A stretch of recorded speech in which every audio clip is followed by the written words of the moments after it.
Hi, welcome back to my garden, and it's been a while.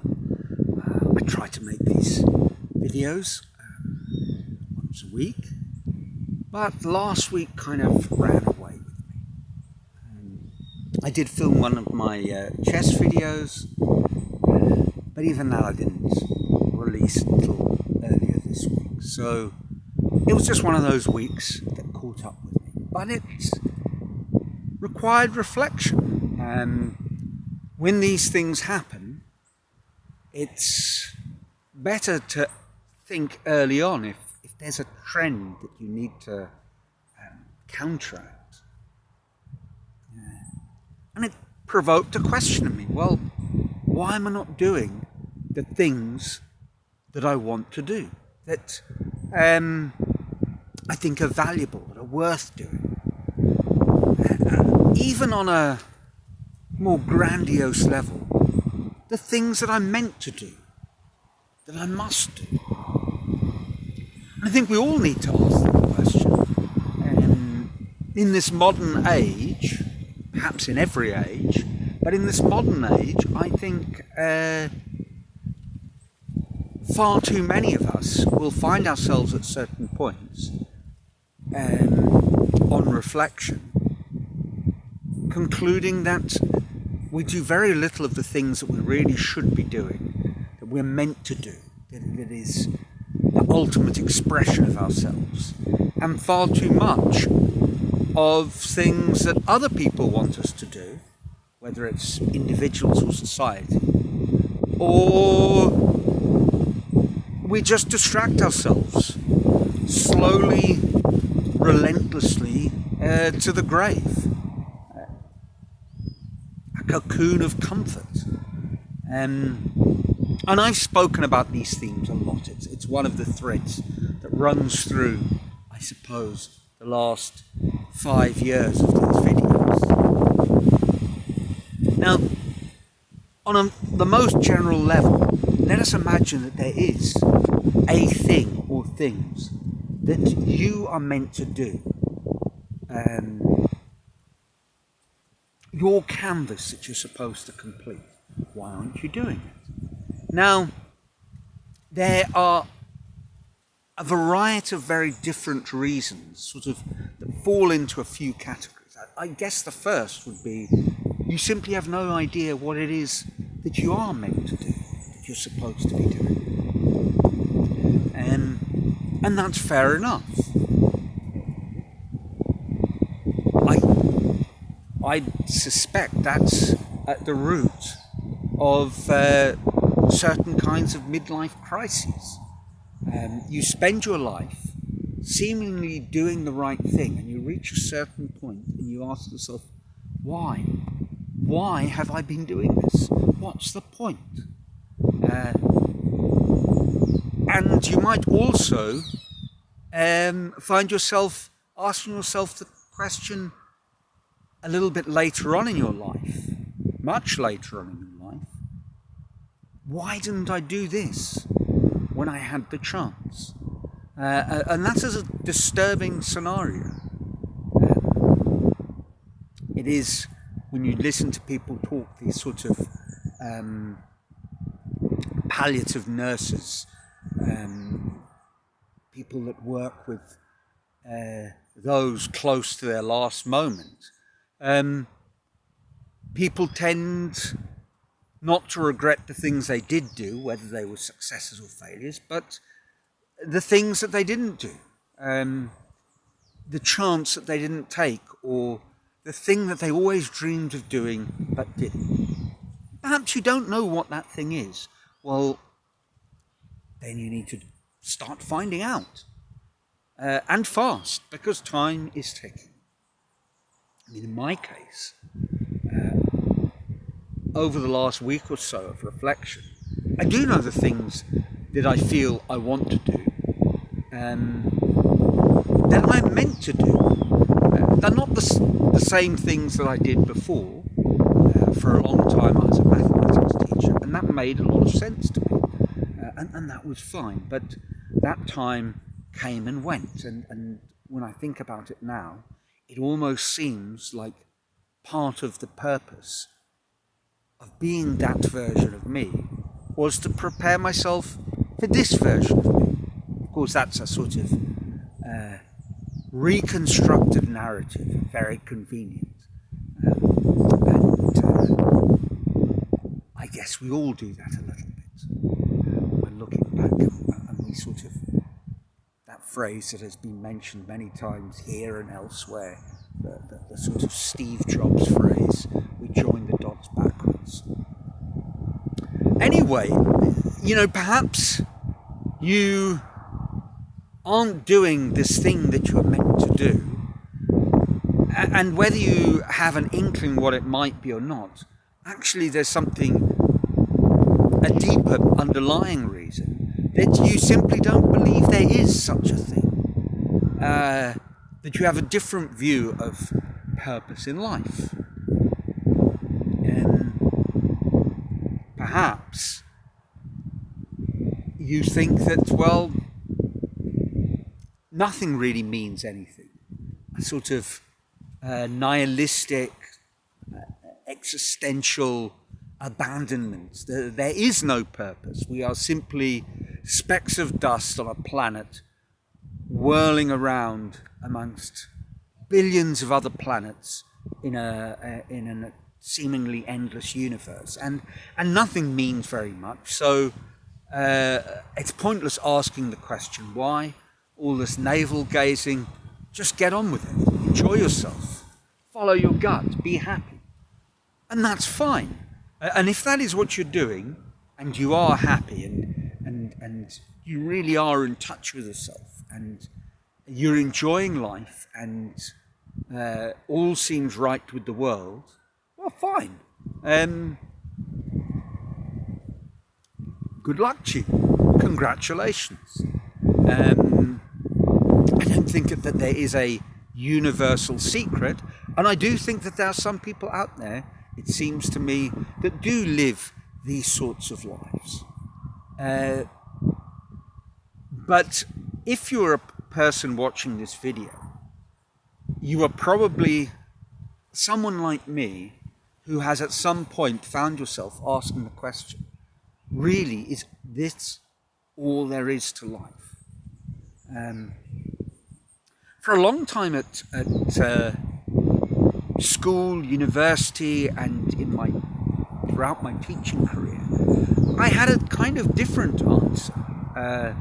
I was chasing after a sort of material and personal comfort, which I believed was just over the hill. If I had a good enough job,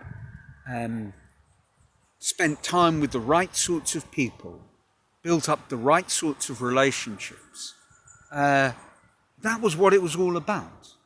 And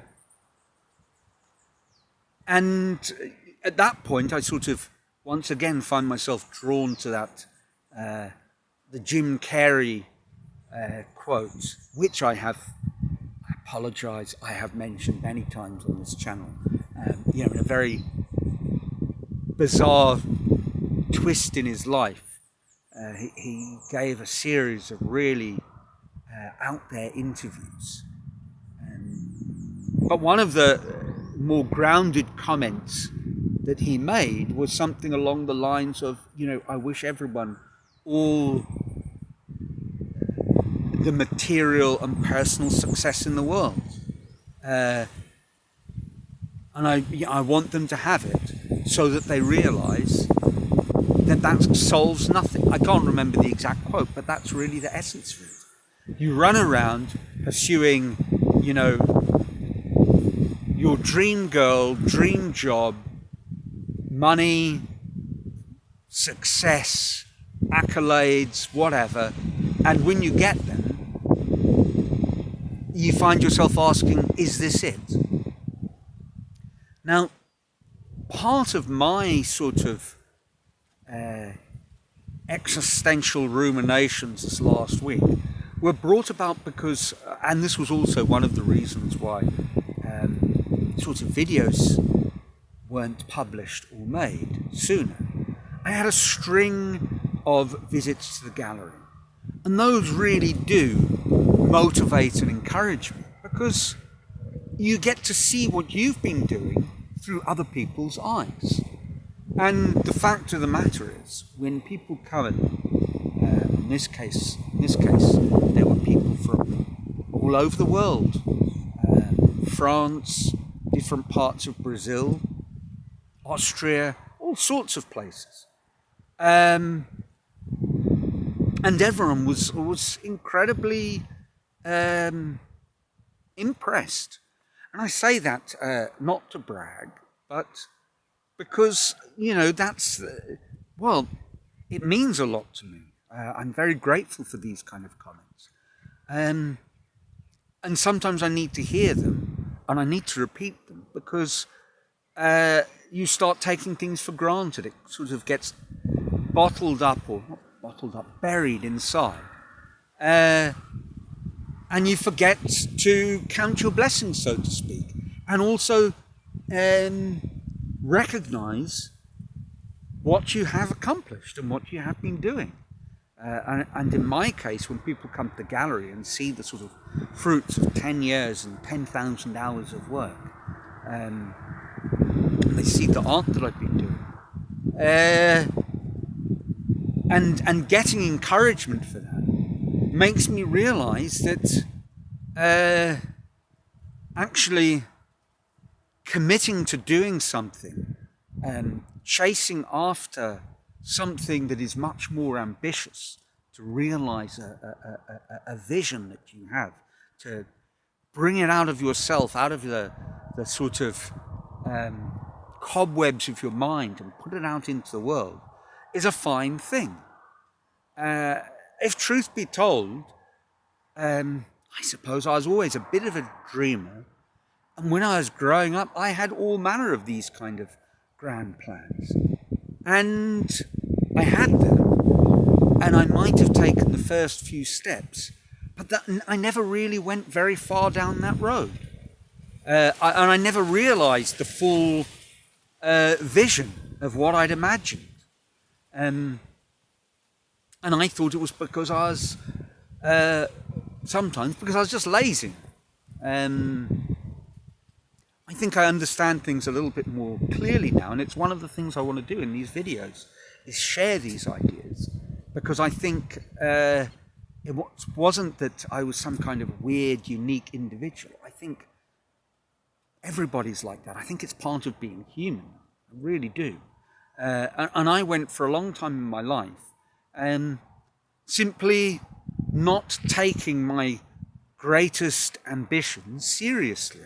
I remember when I was doing my PGCE in England, we had to do a sort of a long project, and mine involved, I was training to be a maths teacher, and I was also doing a little bit of IT work as a second subject.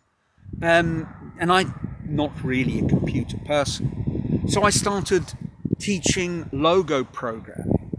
Logo is a sort of maths language for children. And there's a wonderful book by an American AI thinker, Seymour Papert, called Mindstorms. And he talks about how the Logo could unlock mathematics for so many youngsters. And I had all sorts of wonderful ideas about what I was going to do and this project I was going to do with these children. And I imagined the long essay that I would write up for my PGC would eventually become this amazing book and this amazing project. And it quite possibly could have. But it didn't, because I just did the minimum possible in the end to get my PGCE and become a school teacher. And then I never did any Logo again with any children, which was rather sad in a way. And there are countless other ideas that I buried in a similar sort of way. And perhaps, if you're honest with yourself, you do too. Perhaps not. Let me know in the comments, as us YouTubers are fond of saying. But I think this is an idea that I'm going to explore over the coming weeks, because it's not a new idea, as I say. Self-actualization, how we can all be extraordinary, lead extraordinary lives, even if we do ordinary things. These are ideas that I frequently come back to, but I think they're important ideas because at the moment, I think that is what stands between our rather wonderful world and the metaphorical barbarians, Visigoths and Vandals. So I think that's what I'm going to do over the coming weeks. For now, that's probably about it. I'll watch this, think about it, and see how I can package it together. But maybe a good place to leave it is to suggest to you that if something has been nagging away at you, something that you've always wanted to do, take that idea seriously. Do it. Anyway, even if you don't do it, I do hope your lives are filled with joy, that this video finds you safe and well wherever you are. And until next week, from sunny Brazil, ciao.